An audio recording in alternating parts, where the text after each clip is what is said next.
পটুয়াখালীর গলাচিপা উপজেলার প্রশাসনের আয়োজনে তারুণের উৎসব উপলক্ষে শীতকালীন পিঠা উৎসব ও সাংস্কৃতিক অনুষ্ঠানের উদ্বোধন করা হয়েছে। সোমবার বিকেলে গলাচিপা দিঘিরপাড় অফিসার্স ক্লাবের সামনে উৎসবের উদ্বোধন করেন উপজেলা নির্বাহী অফিসার মিজানুর রহমানের সহধর্মিণী নাহিদা রহমান। এ সময় আরও উপস্থিত ছিলেন উপজেলা নির্বাহী কর্মকর্তা মিজানুর রহমান, গলাচিপা থানার অফিসার ইনচার্জ মোহাম্মদ বাবুল চায়েশ আসাদুর রহমান, উপজেলা প্রকৌশলী জাহাঙ্গীর আলম সহ বিভিন্ন দপ্তরের কর্মকর্তারা। অনেক ধরনের পিঠা আমরা দেখতে পাই না। এই পিঠা উৎসবে আসার কারণে আমরা অনেক ধরনের পিঠা দেখতে পাচ্ছি। আমরা চাই এই পিঠা উৎসব প্রতি বছর আমাদের গলাচিপায় হোক।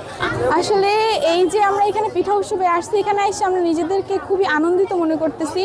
এরপর এখানে আমরা দেখতেছি যে অনেক ঘরোয়া পরিবেশে অনেক পিঠাপুলি বানিয়ে আনছে। এখানে অনেকেই আছে যারা নিজেরা ঘরে পিঠা বানাইতে পারে না, যারা এই ধরনের অনুষ্ঠানে আইসা পিঠা খাইতে পারে।